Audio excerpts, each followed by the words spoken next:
Drogie dzieci. W życiu każdego świeżego motocyklisty przychodzi taki czas, ta idea, by swój jednoślad wykorzystać troszkę bardziej ambitnie. Spróbować czegoś nowego, pojechać trochę dalej i dłużej. Pojawiają się też wymówki, bo motocykl nie ten, wszędzie daleko, bo wiecznie brak czasu. Znam to dosłownie z autopsji i wiem też doskonale, że są to zazwyczaj bójdy. Nie ma złego motocykla, wszystkim da się podróżować. Kwestia dostępnego na to czasu. W ostatnich latach najchętniej wybierana klasa motocykli to przecież adventury, które w zatrważającej ilości imponują gotowym do turystyki wyglądem. Szkoda tylko, że w drodze po bułeczki do sklepu. A przecież tak być nie musi. Oczywiście trochę tu generalizuję. Masę z Was używa ADV-ek zgodnie z przeznaczeniem. Co mnie cieszy i zaskakuje, im mniejsza pojemność, tym coraz częściej spotykamy się z podróżnikami. To też łączy się z jednym z motocykli, które w materiale zobaczycie. Ale przede wszystkim chcę Wam pokazać kierunek wyjazdu, o którym już dawno myślałem, ale zawsze w planach wybierałem jednak coś innego. Pozornie tylko ciekawszego. I okej, taka Rumunia na OFA czy asfaltowo, Włochy z Dolomitami i przełęczą Stelvio to kierunki szalenie ciekawe w kontekście zwłaszcza jednośladowej przygody. Bo wiecie, poza widokami mamy setki kilometrów niesamowitych tras. Jest co zwiedzać po drodze, ale przede wszystkim wyszalejecie się motocyklowo. Niestety też musimy mieć na to czas i najpierw pokonać dystans potrzebny na dotarcie do celu. Kto ogląda mój kanał uważnie, może kojarzyć serię turystyki dla zapracowanych. Sezon motocyklowy to dla mnie masa jazdy jednośladami, tak na potrzeby YouTube'a, jak i takiej regularnej pracy. Na dalekie wyjazdy chęci zawsze są, niestety gorzej na to z czasem. Więc kombinuję i szukam. Może więc kraje bałtyckie, Litwa, Łotwa, Estonia. No idealnie, dojazd do stolicy Estonii to dystans mniejszy niż musiałbym pokonać na przykład do granicy z Rumunią. Także super. Tam jeszcze bym nie dojechał, a tu mam już zaliczoną trasę. Jest jednak pewien szkopuł. Spróbujcie wyszukać czegoś ciekawego w kontekście motocyklisty w jednym z tych trzech krajów. Okej, na wyjazd weekendowy z rodziną, na Litwie, kościoły, cmentarze, zamki, no i oczywiście Ostra Brama. A im wyżej palcem na mapie, tym albo ja z alienem czegoś nie wiem o szukaniu atrakcji, albo tu po prostu nic nie ma. Więc uknuliśmy własny plan, w którym pomóc mieli nam lokalni motocykliści. Kilka fajnych konkurencji, no dobry plan po prostu był, który nie wyszedł. Pokrzyżowała go nam pogoda, no bo co innego. No i co? Patrzymy na radar pogodowy i uciekamy, na ile się da. Banana? Minionek jeden, minionek drugi. Jeszcze nie minionek, ale tam nas goni chmurka. Tam my gonimy chmurkę. Oczywiście po raz kolejny modyfikacja trasy. Jechaliśmy na Moskwę, teraz znowu na Rygę, także plany nam się troszkę komplikują. Ale dojedziemy dzisiaj po suchych ciuchach. Na bank. Nie do wiary. Jedziemy dalej, tylko tak na spontanie.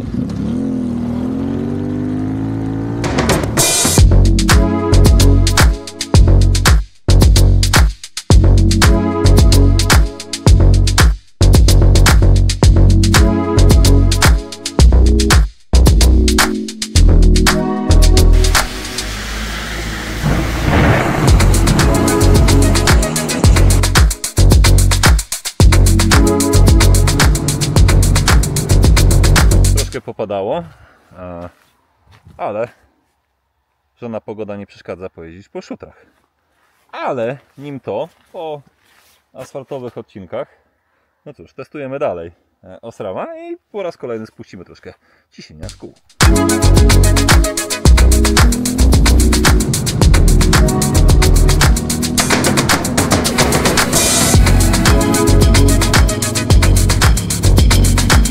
Często się zastanawiacie, czy serwisowanie motocykla chińskiego poza granicami będzie możliwe, czy podróżowanie to jest bezpieczne, bo za granicami naszego pięknego kraju czy się na pewno znajdą części i ludzie, którzy to nam zrobią, wyserwisują. Otóż jak się okazuje, w Wilnie mamy serwis Jawy, tej nowej również, a także i Wodza i bez problemu Juteja.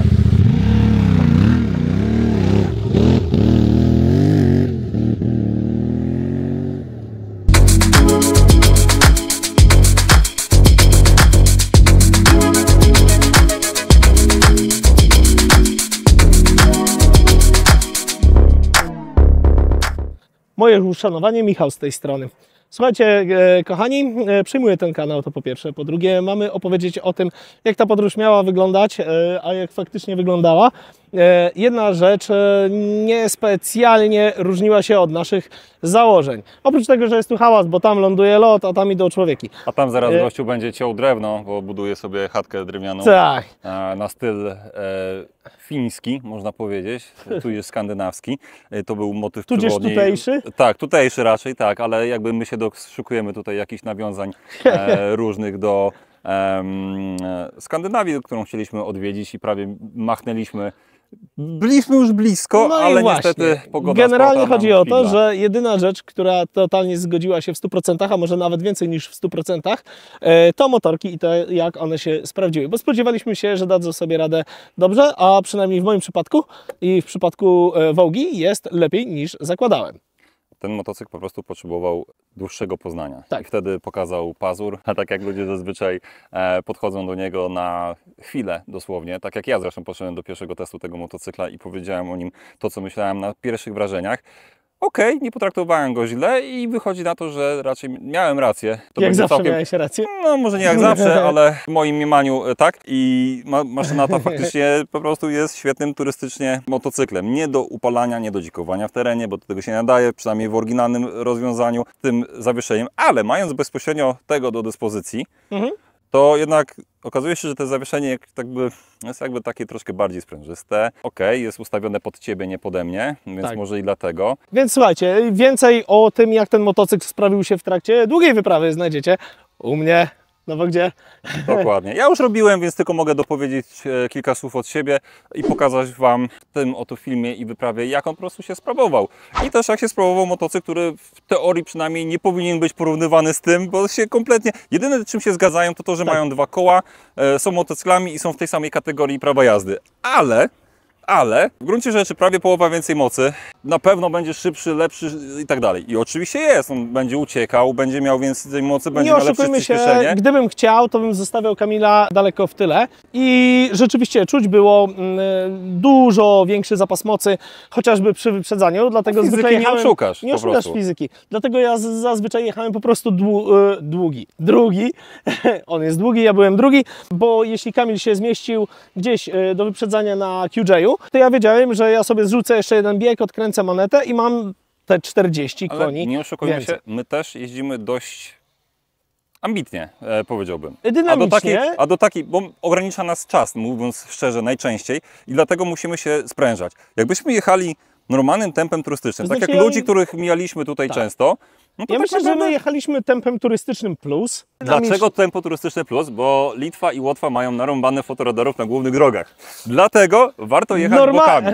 Normalnie jeździmy tempem plus, tym razem było turystycznie plus. Ale słuchajcie, i teraz myk polega na tym, bo też nasi widzowie, nasi kochani chłopcy z T2K Teamu pytali nas prywatnie, jak wypada. Bądź co bądź, znacznie mniejszy QJ na tle Vołdża. No i okazuje się, że kiedy wyjeżdżacie, bo to się często przewija, czy 500 da radę, jak będziemy jechali do Albanii. Jak wyjeżdżacie na taką długą trasę, która trwa x dni, macie x noclegów, pogoda się zmienia i różne inne rzeczy, plus do tego jeździcie po bardzo różnych drogach. Czasami jest to kawałek przelotu autostradą, ale głównie jakieś drogi krajoznawcze, to się okazuje, że naprawdę jedziemy po prostu tym samym tempem. Jest też jeden kolejny argument, czyli jazda połowoekonomiczna, żeby nie spalić tego paliwa jak najwięcej, no bo im mniej spalimy, tym na dłużej nam starczy, tym więcej przejdziemy, więcej zobaczymy.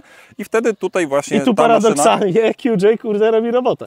Tak, bo polskie odcinki typowo autostradowe, no to spalanie było tutaj troszkę większe, bo do 6 litrów nawet doszło. Ty miałeś konsekwentnie groszami. 5,5 litra, Tak. nie? Natomiast jak wyjechaliśmy na łotewskie drogi i mieliśmy deszcze, mokro i jeździliśmy dużo wolniej, to nagle okazuje się, że tym motocyklem doszedłem do 5 litrów. A jakbym jeździł naprawdę delikatnie albo tak dziadkowo, Chyba z 2 tankowania z rzędu mieliśmy dokładnie identyczny wynik. Wlaliśmy do obydwu motocykli po 12 litrów. tak, ale no tutaj powiedziałbym, że jeśli chcecie wiedzieć na jego temat więcej, no to tak jak w przypadku Wołdża do Michała, tak w przypadku QJ-a zapraszam do mnie lada chwila, albo już prawdopodobnie ten film jest. Też ciekawostka, jeśli chodzi o QJ-a tutaj w Litwie, bo zajechaliśmy sobie do serwisów zarówno Wodża. Wodża spotkaliśmy na drodze, 900, Dzisiaj, w tym tak. samym kolorze. Natomiast tutaj podjechaliśmy do bardzo miłego ziomka prowadzącego salon i serwis tych motocykli, też od tego roku. I co się okazuje, bratnia marka Benelli to jest tam jakiś znikoma sprzedaż, a to mimo, że jest od tego roku dostępne od marca, numer 7 na rynku, co wydaje mi się genialnym podejściem, no ale to też... Numerem 7 u nas jest co? Suzuki?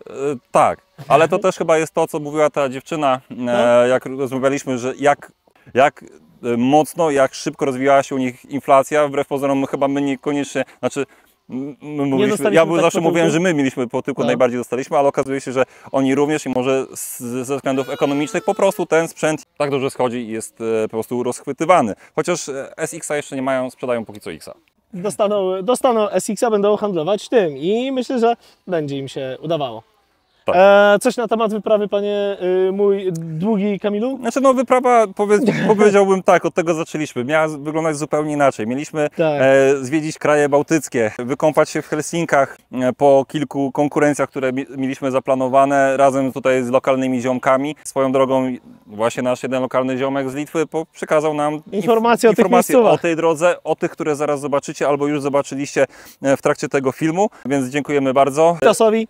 W ogóle moje spostrzeżenie, bo o tym, że tam nie udało nam się przez pogodę zrobić paru rzeczy, tudzież większości rzeczy, które planowaliśmy, no niestety, słuchajcie, kochani, mówiąc wprost, zwyczajnie lało jak z cebra i przez cały okres tej wyprawy mieliśmy dosłownie pojedyncze godziny takiej pogody jak w tym To jest momencie. pierwsze słońce od 3 dni, Tak. które widzimy. Jak widzicie na załączonym obrazku, słoneczko pięknie nam przyświecało. Nagrywaliśmy sobie tutaj o motorkach i było spoko, natomiast jak widzicie tutaj za mną, niestety idzie burza i to taka całkiem duża. Natomiast nie ma to tamto, nie ma co narzekać.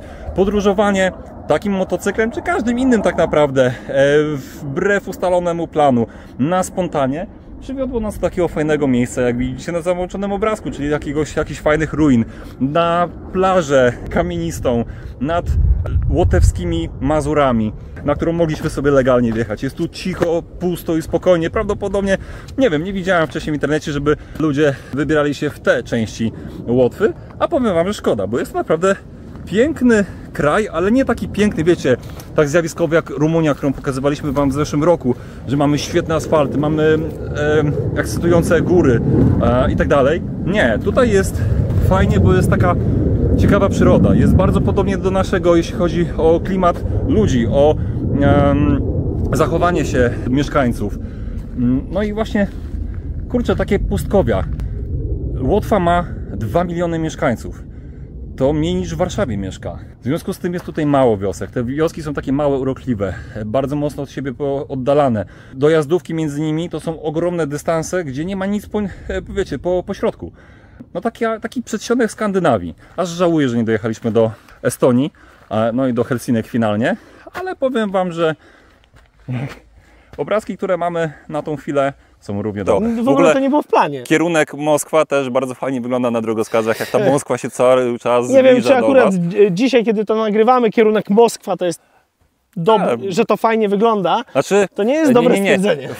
Fajnie, źle to określiłem. Po Wiem. prostu było to takie...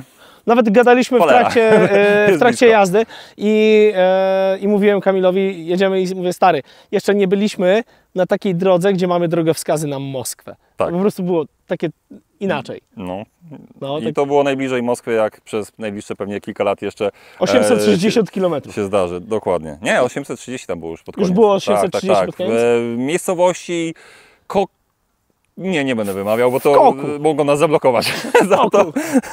Koku, takie jak na głowie, kok. Nazwy są super. Ogólnie w ogóle język i Językas. litewski, i łotewski. Językas.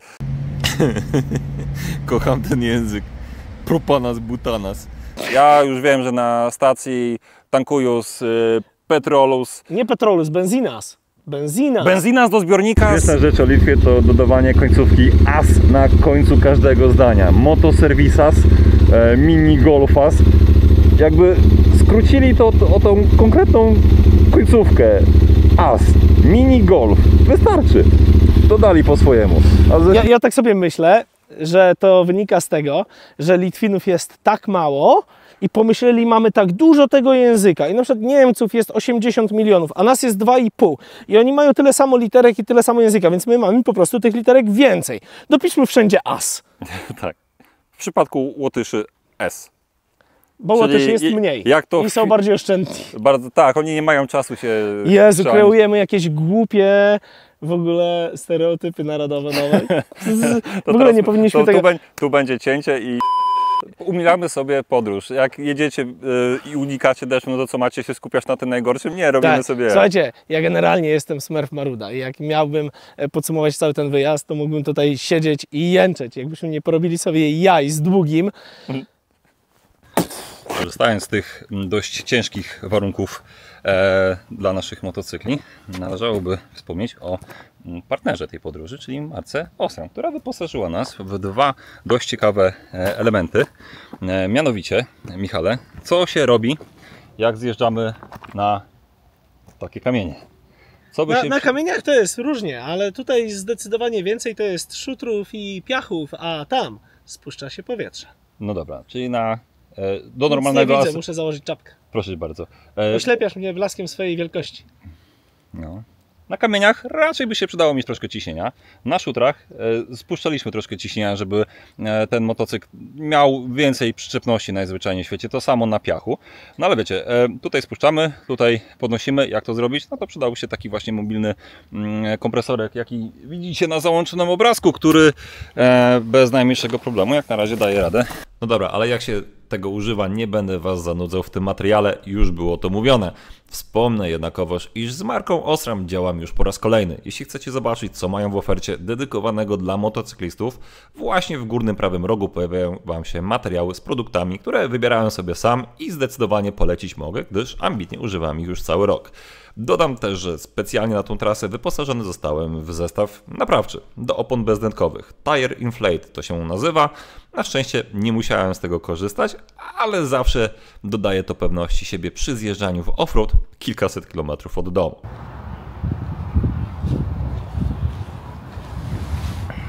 Takie szybkie spostrzeżenie na trasie. Numer 1 to urządzenie to jest podświetlane, dzięki czemu łatwiej jest używać tego nawet w nocy. Jadąc teraz tutaj, jestem już na powrocie do domu, mam 150 km jeszcze autostrady przed sobą. W związku z powyższym trzymam te jakby troszkę wyższe prędkości przelotowe. A w związku z tym, że motocykl nie jest dostosowany zawieszeniem do mnie, jest mocno obciążony na tyle aluminiowymi, zapakowanymi po brzegi kuframi, to ten przód zaczynał mi troszkę myszkować, więc mając coś takiego, zacząłem sobie eksperymentować. Po pierwsze sprawdziłem ciśnienie w kołach. Ostatnio jak pompowałem w dość zimnej atmosferze, napompowałem 2,5 bara, ale jak dobrze wiecie, jak się jedzie szybko, jest ciepło na dworze, jest cieplej na dworze, opona się nagrzewa, ciśnienie wzrasta. W związku z czym, jak sprawdziłem sobie na najbliższej stacji ciśnienie w kole, miałem 2,8 bara, więc i motocykl zaczął mi myszkować przy dużych prędkościach, wpadać w delikatną szimę. Poeksperymentowałem, spuściłem trochę powietrza z tylnego koła i jest lepiej. No, nie jest to nic odkrywczego być może, ale wiecie, nie mając tego bym jechał dalej i się nie zastanawiał, a tak to mogłem sobie poeksperymentować. Spoko urządzonko. Podsumowując, kierunek kraje bałtyckie. Lubisz zwiedzać zabytki, zamki, stare kościoły, tudzież kręci Cię urbex? Spoko, tu bez szukania znajdziesz wszystko dla siebie. Z różnych względów nie masz czasu na dalekie podróżowanie, a chcesz się po prostu wyjeździć? Myślę, że to mogą być tereny dla Ciebie. Jak już wspomniałem, być może bez spektakularnych widoków, chociaż dla mnie takie obrazki malowane przez przyrodę są równie pociągające. Jest w tym jakaś magia. I paradoksalnie ta kiepska pogoda, która nas zastała, tym bardziej dodawała klimatu, którego kamera sportowa to za mało by oddać. Gęste lasy, wąska droga pomiędzy i nagle mgła przychodząca znienacka, zakrywająca horyzont, co w mojej wyobraźni jeszcze bardziej wyburza prosty i pusty odcinek asfaltu. Mała gęstość zaludnienia powoduje, że trasy między miastami to niekończące się proste odcinki. Raz na jakiś czas mała, często w większości wyludniona wioska. Same wioski równie urokliwe, stare drewniane domki nadal zamieszkałe, choć wyglądają jak ze skansenu. Zabawne, że znajdziecie taką wioskę dosłownie w centrum Wilna, otoczoną nowoczesnymi wieżowcami. Niby wszystko podobnie jak u nas, ale jakoś tak inaczej. Na pewno ciekawie. Adventure na wiele sposobów. Do nieśpiesznej turystyki po ambitne szutrowe wojaże. A wszystko to zaczyna się 3 godziny drogi od stolicy naszego kraju. No grzech nie sprawdzić. Dzięki za oglądanie. Pozdrawiam.